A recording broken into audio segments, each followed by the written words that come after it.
नमस्कार दोस्तों, this is Atul and you are watching Apex Studies. आज के वीडियो में बेसिकली अपनी जो आपका जेट का एग्जाम होने वाला है, प्री पीजी का एग्जाम होने वाला है और पीएचडी का एग्जाम होने वाला है राजस्थान का, उसके बारे में बात करने वाले हैं। देखो, इस बार का जो फॉर्म है उसमें बहुत सारी नई चीजें अपडेट की गई है और बहुत सारे नए ऑप्शंस ओपन हुए हैं वहां पे। तो बहुत सारे बच्चों को डाउट भी है कि फॉर्म भरते टाइम पे अपने को किन किन चीजों का ध्यान रखना है, क्योंकि इस बार क्लियर इंस्ट्रक्शन दे रखा है कि फॉर्म में अगर ये कुछ मैंडेट मिस्टेक्स हुई तो आपका फॉर्म है वो रिजेक्ट हो जाएगा, उसमें दोबारा से चेंज का कोई ऑप्शन नहीं आएगा। और इसके साथ साथ एक नई कैटेगरी का भी ऑप्शन इंट्रोड्यूस किया है। तो बहुत सारे बच्चों की बार बार रिक्वेस्ट आ रही थी कि सर इसके बारे में एक बार हमारे को बताइए।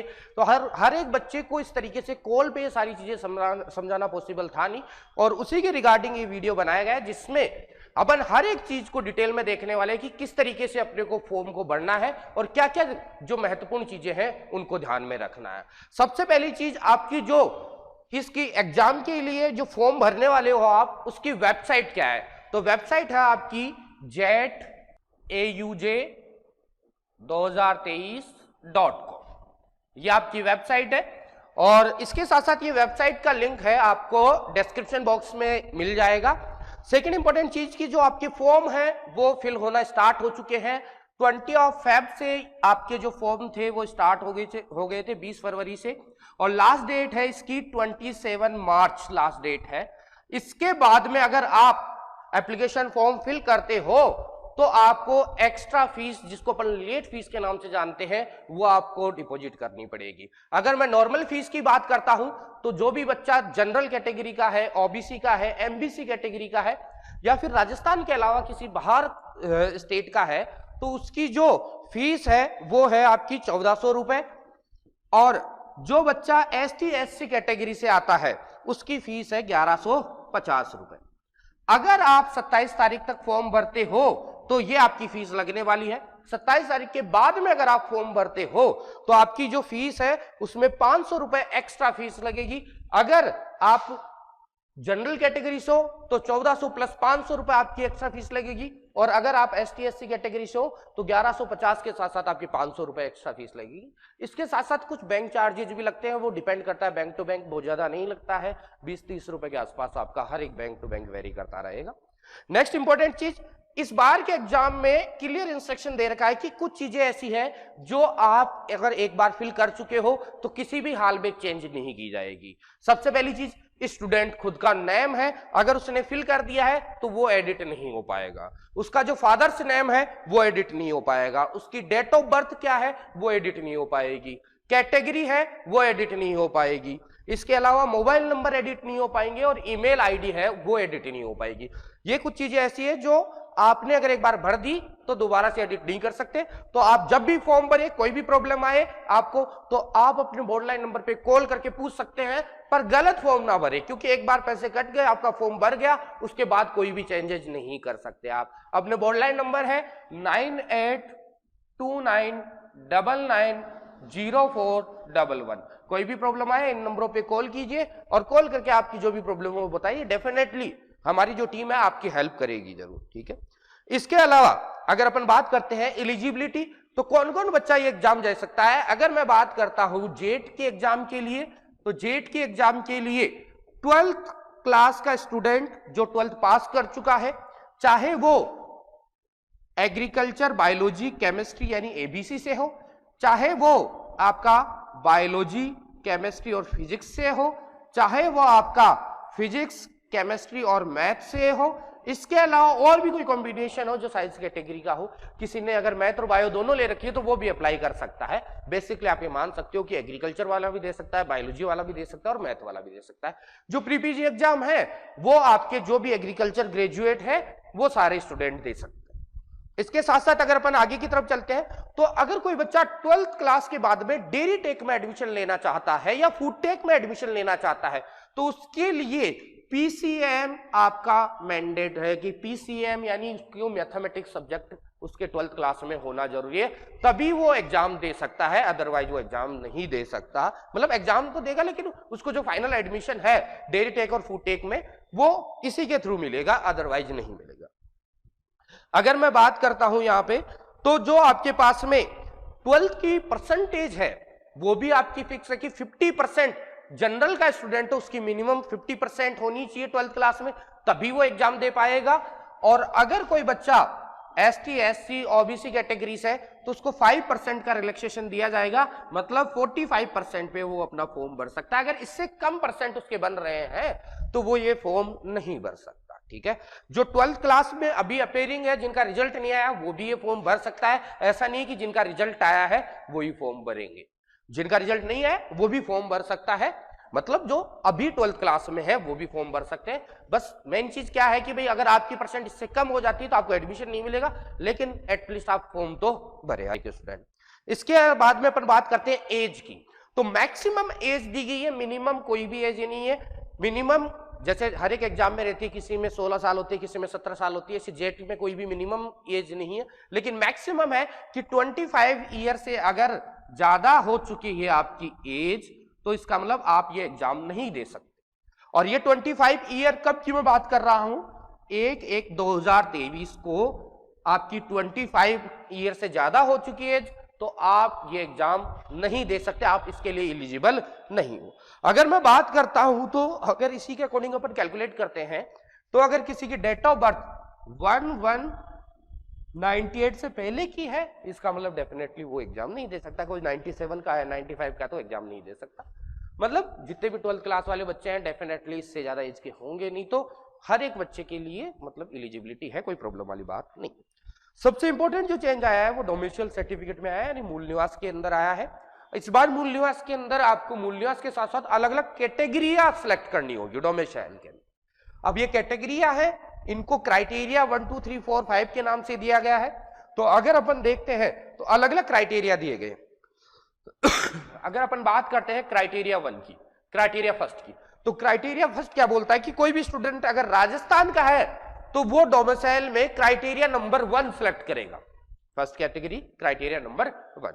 क्राइटेरिया नंबर 2 क्या बोलता है कि अगर कोई स्टूडेंट लास्ट 3 ईयर से राजस्थान में स्टडी कर रहा है, मतलब 10th 11th 12th 3 साल हो गए, लास्ट 3 ईयर से अगर वो राजस्थान में स्टडी कर रहा है तो वो सिलेक्ट करेगा क्राइटेरिया नंबर 2। अगर क्राइटेरिया नंबर 3 की मैं बात करता हूं, ध्यान से सुनना, ये इंपॉर्टेंट चीजें हैं, जब आप फॉर्म भरने जाओगे तो यहां पे गलतियां हो जाएगी आपसे।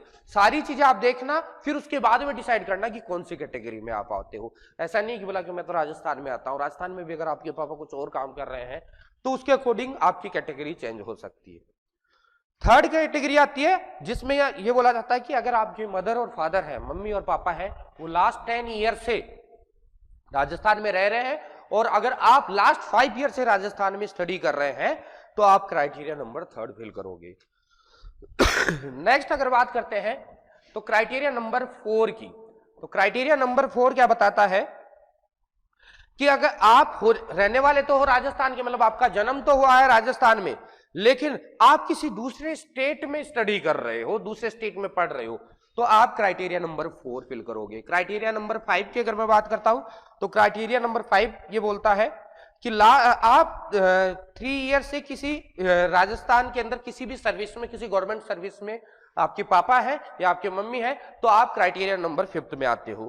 क्राइटेरिया नंबर 6 की अगर मैं बात करता हूं तो क्राइटेरिया नंबर 6 क्या बोलता है कि आपके पापा या आपकी मम्मी किसी राजस्थान की डिफेंस सिस्टम में काम करते हो, जैसे किसी राजस्थान में अगर मैं बात कर रहा हूं तो किसी फौज में या कहीं और राजस्थान में पोस्टेड है, तो इसका मतलब आप क्राइटेरिया नंबर 6 में आते हो। क्राइटेरिया नंबर 7 में आपकी पैरामिलिट्री फोर्स आती है, तो अगर क्राइटेरिया नंबर 7 आप किसी भी पैरामिलिट्री फोर्स में आपके मम्मी पापा हैं तो इसका मतलब हाँ उनकी पोस्टिंग डेफिनेटली राजस्थान में होनी चाहिए। आप हो कहीं के इससे कोई फर्क नहीं पड़ रहा, राजस्थान में पोस्टिंग होनी चाहिए, तो आप क्राइटेरिया नंबर 7 में आते हो। क्राइटेरिया नंबर 8 आता है राजस्थान पुलिस के लिए।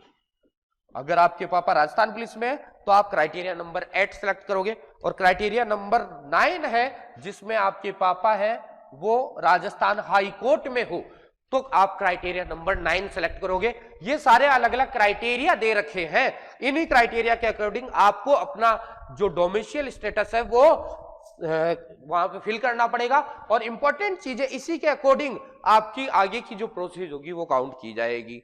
अगर मैं इसके बाद में आगे बात करता हूं तो नेक्स्ट आता है कि आपका कास्ट सर्टिफिकेट है उसके अंदर आपकी जो क्लियर फोटोग्राफ है वो होनी चाहिए। अगर नहीं है आपके कास्ट सर्टिफिकेट में क्लियर फोटोग्राफ तो आप अपना कास्ट सर्टिफिकेट न्यू बनवा लीजिए। ठीक है, देखो वैसे जनरली क्या होता है कि हर साल 1 साल के बाद में आपका कास्ट सर्टिफिकेट चेंज हो जाता है, लेकिन ST SC के स्टूडेंटों के लिए कास्ट सर्टिफिकेट परमानेंट होता है, लेकिन उनकी फोटो नहीं होती है उसके ऊपर।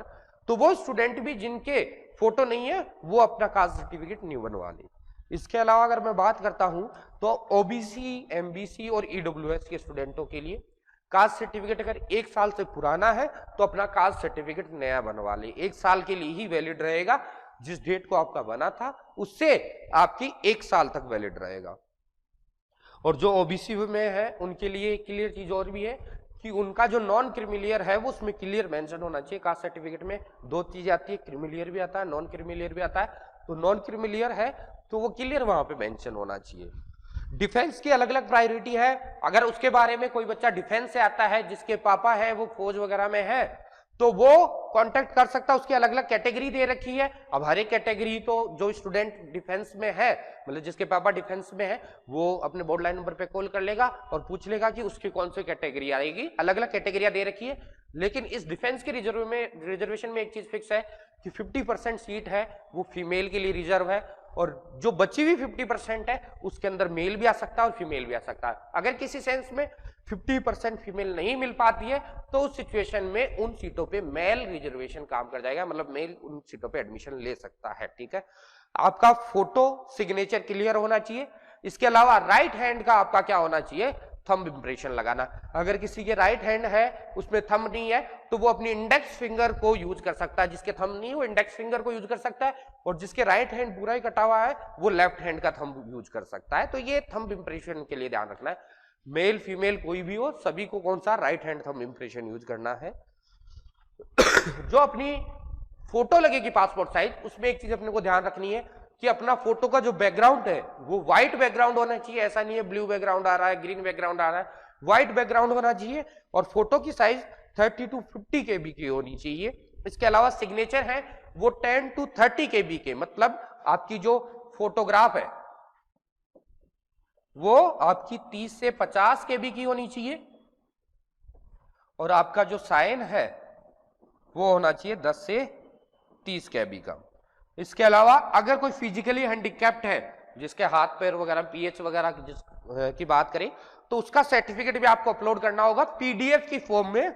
आपको 100 to 200 KB की PDF फाइल बना के अपलोड करना होगा। और 10th और 12th की मार्कशीट की भी मैं बात करता हूं तो वो भी अपलोड करनी होगी 100 to 200 KB की। ठीक है, इसके साथ साथ आपका जो फॉर्म पूरा फिल हो जाएगा उसके बाद में उसकी जो हार्ड कॉपी निकलेगी, प्रिंट निकलेगा, उस प्रिंट को सेंड करने की अपने को कोई नीड नहीं है। आपने केवल फॉर्म वेबसाइट पे भर दिया तो आपका फॉर्म फिल हो चुका है, आपको उसकी हार्ड कॉपी नहीं भेजनी है। फिर भी अगर आपको फॉर्म भरने में कोई प्रॉब्लम आती है, कोई डाउट आता है, तो आप अपने बोर्ड लाइन नंबर 9829990411 पे कॉल कर सकते हैं और जो भी आपको इंफॉर्मेशन चाहिए वो पूछ सकते हैं। इसी के साथ मैं आज के वीडियो में आपसे विदा चाहता हूं। थैंक यू, जय हिंद, वंदे मातरम।